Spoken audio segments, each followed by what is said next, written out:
Hey everyone, welcome back to the channel. Today's story is personal, raw, and honestly, it still stings. Imagine working your entire life building something, from nothing scraping by just to give your child a life better than you ever had now. Imagine that same child growing up, looking you in the face and saying you ruined my aesthetic. Not thank you, not I love you, not even I see you, just that. So I did what any tired, heartbroken mother with a backbone would do. I took it all back. The house, the comfort, the silence. This is the story of how I stopped being her invisible support system and started being the woman she didn't see coming. Hart had never considered herself a particularly extraordinary woman. She didn't wear designer clothes, didn't take vacations to Bali, and she definitely didn't know how to pose for the perfect Instagram shot. But what she did know, what she had mastered, was survival. She had raised her daughter Ivy alone, working overtime shifts, skipping meals so Ivy wouldn't have to, and sleeping in a cramped apartment while Ivy went to the best schools in the district. Every decision Alina made, every dollar she saved, every sleepless night was for Ivy. So when Ivy graduated from university with honors and a promising future as a lifestyle influencer, Alina felt like she'd finally done it. She had built something. She had given Ivy a life better than her own. To celebrate, she dipped into the savings account she had spent 2 decades building and bought her daughter a house. Not just any house. A sleek, white-painted, modern 2-story with glass railings, black accents, and a minimalist garden. It was exactly the kind of place Ivy had described in her vision boards and Pinterest pins. Alina couldn't wait to hand her the keys. "Surprise," she said, holding out the envelope as Ivy blinked in disbelief on the front porch. "You bought me a house?" Ivy gasped, already pulling her phone out to capture the moment. "Mom, this is insane."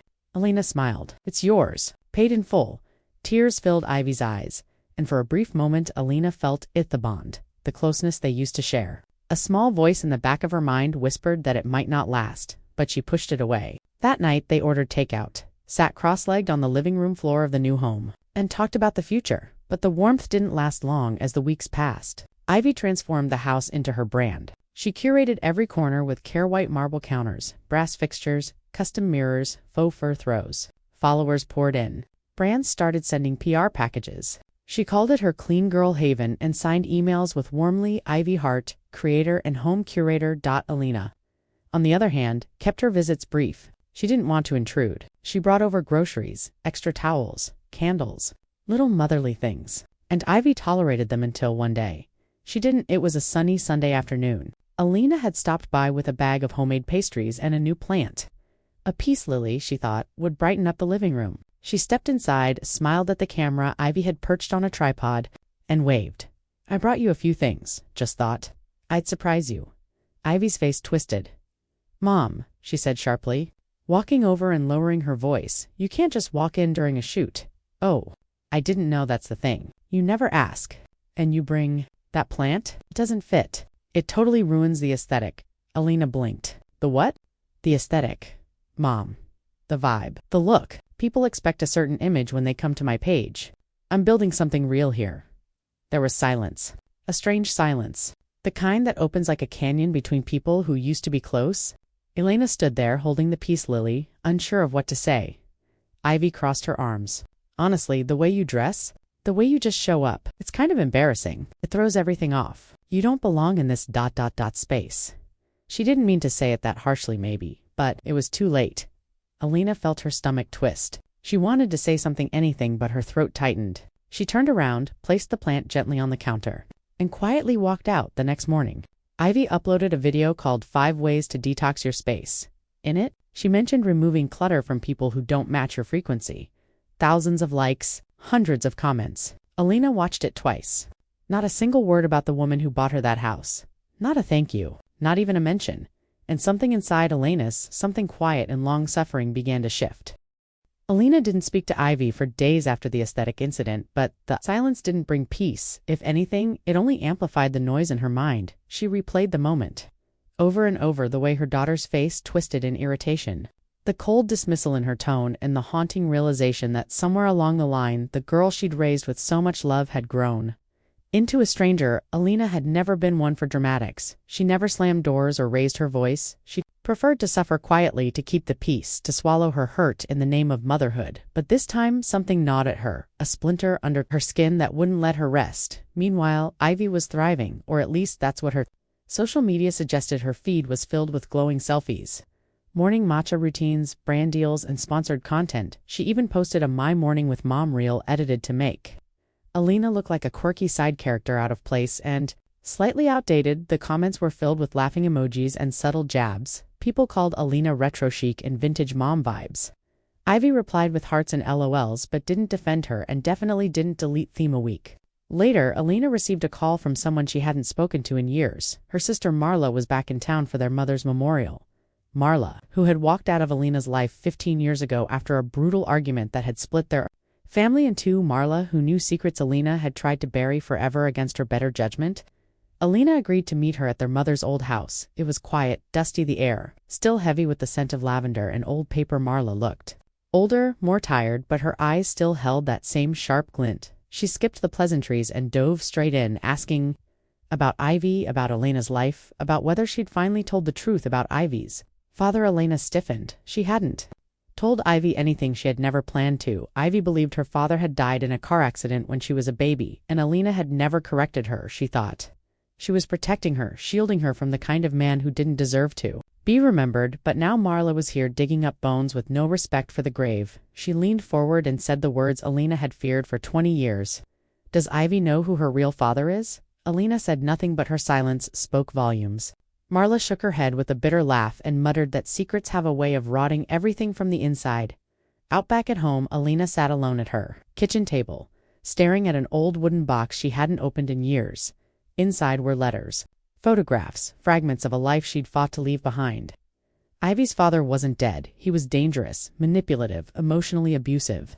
And when Alina finally escaped him, she swore she'd never let Ivy be touched by that darkness. She changed their names. She moved cities. She cut ties with everyone who knew she'd once loved him, and she told Ivy the simplest version of the truth, one that couldn't hurt her. But now that lie was starting to unravel, and Alina didn't know how much longer she could hold it together. Meanwhile, Ivy continued living her curated life, unbothered by the storm brewing beneath her feet.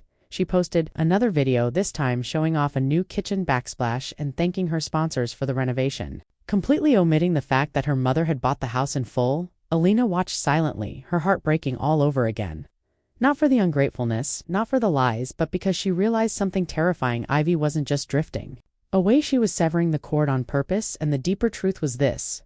Ivy wasn't interested in who Alina really was, only in how she could be used as content, as decoration, as a symbol of sacrifice without honoring the actual sacrifice. One evening, Ivy posted a new vlog titled "Cleaning Out My Life," a 30-minute aesthetic purge of her wardrobe, her pantry, and shockingly, her old childhood photos. The captions read, "Letting go of things that no longer serve my energy." Alina watched it in stunned silence. Among the things Ivy tossed into a donation bin was a framed photo of the two of them at Ivy's high school graduation, the same photo Alina had kept beside her bed for years. And there it was, the final crack, the undeniable proof that the daughter she loved so fiercely didn't see her as a person at all, just a phase to move past, a relic from a life she no longer respected. Lena didn't cry. Instead, she folded the last letter from Ivy's father, placed it back in the box, and locked it. She didn't know what would happen next, but for the first time in years, she felt something that surprised her. Not sadness, not guilt, not even fear. She felt clarity, a kind of quiet awakening that whispered, maybe it's time to stop protecting people from the truth. Maybe it's time to stop protecting Ivy from herself. Alina's mornings started feeling colder, quieter, like the rooms in the house she bought for Ivy had taken a breath of relief when Ivy left and held it, waiting for something to break. She found herself pacing through the perfectly staged living room, the marble counters shining in the early light, the minimal furniture, everything Ivy chose looking more like a museum exhibit than a home filled with love. She opened the old wooden box again that she kept locked in her closet, the box with yellowed letters, torn envelopes, photographs she rarely looked at because every time she did, it felt like peeling a wound on a Tuesday. She stayed home from work, claiming a sudden migraine, though it was really that she could not go into Ivy's house as a visitor anymore without feeling like a ghost. She rummaged the letters, one in particular, in shaky handwriting, a man's voice she only half remembered. Ivy's biological father had written, sometimes affectionately, sometimes angry, sometimes pleading for forgiveness, but always hiding because Alina insisted on hiding the danger he posed. She read how he claimed he had changed, how he wanted to see Ivy, but the more she read, the more she remembered the nights of fear, the doors slammed, the broken glass, the promises Alina never believed would last, the bruises she covered, the phone calls in the dark, Meanwhile, Ivy's curated life flourished in public as if Elena's sacrifices were just a backdrop in her tableau. Ivy posted a video of her kitchen back, polished black tile with gold grout, gleaming faucet dripping water just for effect, styled towels, soft lighting, a brand deal for a smart speaker that chimed with each voice command. In the video, Ivy said "My Sanctuary update" and thanked her sponsors, carefully choosing the angle so the brand new appliance is shown. The designer chairs gleamed, the art pieces whispered wealth. Elena saw it and felt pride, briefly, until she realized there was no mention of her. "No, my mom bought me this house. No, thank you for your hard work. Only sponsoring content and my aesthetic." One afternoon, Elena visited, bringing groceries, something she'd done hundreds of times. But now, with a sense of reverence, as though entering sacred ground that wasn't hers anymore, Ivy was there, filming a reel in the kitchen, sweeping hands across marble, tasting coffee, turning lights on and off, showing shadows and mornings in golden hour. Making it all seem effortless, Elena carried the groceries, the smell of curry and fresh bread, her heart heavy with hope she still belonged. Even if just for a minute, Ivy glanced at her, frowned. "Mom, can you not be here when I'm filming?" she said quietly, not wanting to break the light. Elena paused, the curry bag in her hand. "I'm sorry," she said, stepping back into the hallway. Leaving the odors of home behind that night, she sat in her small apartment alone, the walls lined with the same framed photos Ivy used to like Elena, and Ivy laughing. Ivy asleep in her arms. Birthday cakes, scraped knees, homemade dresses. Library days. She turned one photograph over. On the back, her own scrawled handwriting, "You are love itself." The glass was dusty, but she wiped it, studied the face of the daughter she loved more than anything. She thought of the lie she'd told Ivy about her father, that he died in a car crash, and how easy it had been to say, how impossible it would have been to tell her that he was alive but unfit, that he haunted Elena's dreams, Elena's past, and that her leaving was survival in the darkness. Elena's resolve hardened. She realized Ivy's version of gratitude was shallow, public, filtered through cameras and filters. That Ivy saw Elena as a prop rather than a person. She imagined the house without the lies, wait, without the betrayal of being ignored, without Ivy's curated perfection glossing over Elena's scars. So Elena did something small, decisive. She changed the locks quietly one night, made sure all legal papers remained in her name, that every payment had been hers, every deed signed by her alone. She called a real estate appraisal, had agents come assess the house's value. She scheduled photos, cleanings, inspections, all proper. Already Ivy noticed. She sent a message, half joking. "Why so many people coming to the house, Mom?" Elena didn't answer immediately. She sat at her kitchen table, turning the letter from Ivy's biological father, thinking, "This is the crumbling foundation. The house of lies I built to protect you. But now I must tear it down so truth can stand." Elena felt fear not of losing Ivy, but of what might happen if her secrets spilled. If the truth of Ivy's father came out, the danger, the shame, the possibility Ivy would hate her for lying, or for loving too imperfectly. One night, Ivy came to visit. No cameras, no filming, just wanting her mom's dinner, wanting to feel whole. Elena held back. "Waiting," Ivy said. "Why? All these agents? Why this secrecy?" Elena swallowed, said the truth in a voice trembling but firm. "Because some things you don't know might hurt more than knowing them." Ivy's face went pale. Confusion followed by anger, followed by the betrayal. She could taste. Elena didn't flinch, and in that moment, the lie was no longer safe. The house no longer just bricks and aesthetic, but a battleground for truth. Elena sat alone in her modest apartment the next morning, with the sunlight casting long golden lines through the blinds, as though trying to reach into the corners of her mind and warm the parts of her that had grown cold over the years. She stirred her coffee without drinking it, her eyes locked on the folder in front of her. It was thick with papers, legal documents, bank statements, and the original deed of ownership for the house she had bought. Ivy not shared, not co-signed, but bought entirely. In her name. She had been too proud to accept Ivy's offer to contribute, and too determined to ensure her daughter never had to struggle the way she had. And now it was all back in her hands, and she was finally ready to use it, not out of spite, not out of bitterness, but out of something colder and more precise, a quiet resolve that had nothing left to prove. Elena called the realtor and confirmed the appointment. She had already met with the appraiser the week before, under the guise of needing a home value assessment. The realtor said the market was strong, they could list it quickly. Elena said yes, listed immediately. By the end of the week, the for sale sign was staked deep into the manicured lawn, a clean white sign with black lettering and a bold red stripe diagonally reading "for sale." Ivy's aesthetic had officially been interrupted the next morning. Elena parked across the street in her car, coffee in hand, and watched from behind her windshield as Ivy walked out to check the mail in her silk robe, still half asleep, and came face to face with the sign. Her head tilted, her mouth opened and then closed, and for a moment she stood still, like her brain couldn't quite process what her eyes were seeing.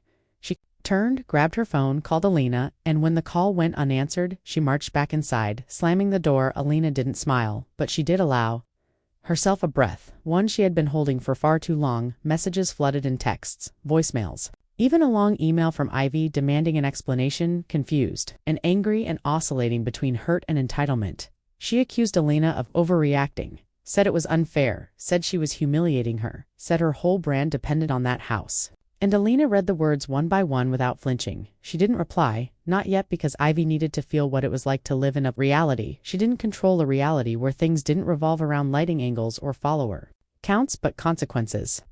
The sale went live 2 days later, and within hours the listing was trending. The photos of Ivy's picture-perfect home were now public domain. People commented on the clean interiors, the chic design, the flawless staging, and no one knew the story behind the walls. No one saw the late nights, the silent sacrifices, the mother who scraped and saved, while her daughter turned it all into content.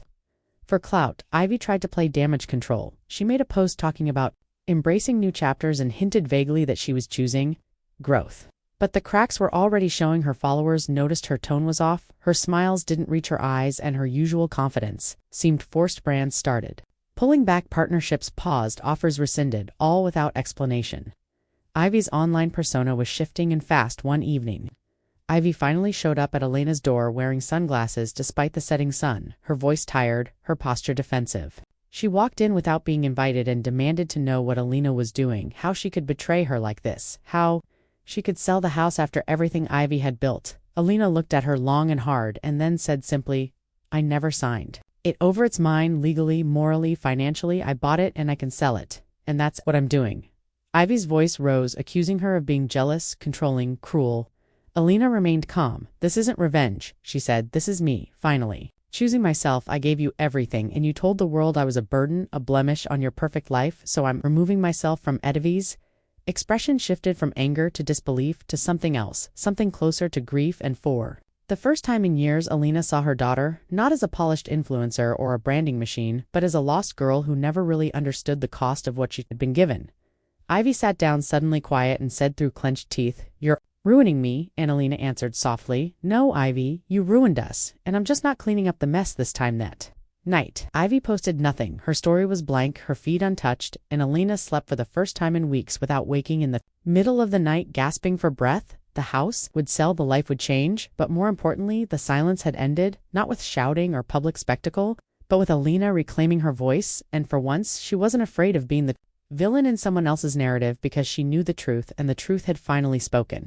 The silence between them grew heavier in the days that followed, not the kind of silence that waits for words, but the kind that settles in like fog, thick and full of things unsaid. Ivy had stopped posting altogether, her once constant stream of curated content now reduced to an empty page and unanswered DMS. She stayed holed up in the house that was no longer hers, trying to make sense of what had happened, trying to untangle the pieces of her life that had been so carefully arranged, only to be so quickly undone. She refused to move out, claiming she needed time, but Alina had already set the sale in motion. The new owners were due for a final walkthrough by the end of the week, and there was no more room for delay. Ivy's denial was cracking, and in its place came something sharper, not anger, but confusion, not pride, but fear. She began to wonder if she truly knew her mother at all, and if the version of her childhood she had so often shared online had been a well-meaning lie. Built on a foundation of secrets, Ivy had never questioned the story she was told about her father. She had grown up believing he died in a car accident. When she was a baby, she had mourned someone she never knew, imagined him as a lost love, a tragic figure, a ghost who never got to hold her, and yet lately that story had started to feel hollow. And now, with the house slipping through her fingers, with her mother silent and firm, Ivy found herself opening drawers in the old apartment, looking through things she had once dismissed as clutter. She found old photographs, letters scribbled in quick, tight handwriting, dates, names, places, none of which made sense, but all of which pointed to one thing: there had been more to her childhood than she had ever been told. One afternoon, Ivy returned to the apartment where Alina had moved months ago. Her knock was hesitant, her body tense, like she expected the door to stay shut forever, but it opened and Alina stood there holding a cup of tea, her expression unreadable. For a moment, they simply stared at each other until Ivy finally said in a small voice, "I found something," and handed Alina a photo, an old picture of her younger self, barely 2 years old, sitting on the lap of a man she didn't recognize. smiling up at him like he was the whole world. On the back end, fading ink, were the words, "For our daughter when she's ready." Elena's face drained of color. She took the photo, held it like it might shatter, and sat down without speaking. Ivy followed, and sat across from her, waiting for the story she now knew had been buried for decades. Aliena took a long breath and began slowly, carefully. She told Ivy the truth about her father, not the romanticized lie, not the polished myth, but the real story. The one she had carried in silence for years. He had been charming, yes, but dangerous beneath the surface. He was controlling, manipulative, and cruel. He had isolated her from her family, broken her confidence, convinced her she was nothing without him. And when Ivy was born, Aliena knew she had to leave, not just for her own safety, but for her daughters. She ran, changed their names, moved cities, built a new life, and invented a death, so Ivy could grow up without fear, without wondering if he would come back. Elena's voice shook as she spoke, but she did not cry. She had cried enough tears to fill oceans, and now she only had truths left to give. Ivy sat in stunned silence, her entire world tilted sideways. The father she had cried for as a child, never knowing him, never understanding why he was gone, was not a ghost, but a threat. A man her mother had fought to protect her from. Her heart ached, not just from the revelation, but from the years of unspoken pain that must have lived in her mother's eyes. Pain Ivy had never noticed, too wrapped in her own ascent, to see the cracks in the woman who built the staircase for her to climb. And now the betrayal she once felt about the house seemed childish in comparison to the betrayal Aliena must have carried alone for 2 decades. They did not hug immediately. They did not have a grand emotional climax. They simply sat across from each other, 2 women bound by blood and finally by truth. Aliena handed Ivy the rest of the letters, every piece of the past she had hidden, and said gently, "You deserved to know, but I also needed you to be safe, and now you're old enough to hold both." That night Ivy posted nothing. She didn't film the moment. She didn't frame it as content. She didn't cry for the camera. Instead, she sat in her car outside her almost old house and realized, for the first time, that home wasn't made of clean lines or golden faucets or brand deals. It was made of sacrifice, of hard truths, and of the kind of love that stays quiet when it needs to be loud, and loud only when it needs to protect what matters most. The day the house officially sold, Ivy stood in the empty living room, staring at the walls that had once defined her carefully constructed image. The echo of her footsteps on the cold floor reminded her that she was no longer the girl who needed validation through perfectly filtered aesthetics or internet applause. The new owners were set to move in by the end of the week, and her belongings had already been packed into brown boxes, stacked carelessly in the back of a rented moving truck. There were no film crews, no goodbyes filmed for content, no emotional reels set to music, just silence and the slow sting of something she had never truly allowed herself to feel before. Humility. Her mother hadn't gloated, hadn't boasted, hadn't tried to shame her in public. Aliena had simply drawn a line, one that Ivy could no longer step over, and in doing so she had forced Ivy to see not just the truth of the past, but the hollow nature of the life she had been so desperate to curate. After moving into a modest apartment with beige walls and squeaky pipes, Ivy found herself navigating a life without the usual applause. No one cared what coffee she drank. No one sent her free clothes or invited her to influencer events. She spent most days in quiet reflection, scrolling through her old posts with a mixture of cringe and sorrow, slowly deleting the ones that felt dishonest, the captions that now read like vanity wrapped in pain. She started therapy, not for show, not for a post, but because she genuinely didn't know how to rebuild the pieces of herself without first understanding why she had been so desperate to escape who she was and who her mother had been. Ivy wrote a long letter to Aliena. Not an apology exactly, but a truth that detailed her confusion, her regret, her realization that being loved so deeply had scared her because it came with expectations she never felt worthy of. She didn't send it right away, but she kept it close, reading it aloud sometimes as if practicing what it would feel like to finally be. Aliena, in the meantime, had started living her life, not just surviving it. She traveled not far, just weekend trips to quiet places near the coast or up in the hills. She enrolled in a pottery class, something she had always wanted to try but never had time for. She started laughing more, wearing her hair differently, smiling at strangers, and sleeping without fear or resentment. For the first time in years, she still missed the child Ivy had once been, the soft-spoken little girl who would braid her hair at night or leave notes on the fridge that said, "I love you, Mom." But she also understood now that growing apart was sometimes necessary for truth to grow between 2 people who loved each other but couldn't see one another clearly through the lens of pain. Months passed, and one autumn afternoon, Ivy knocked on her mother's door, not with cameras or gifts, but with that same letter folded in her coat pocket. Her hands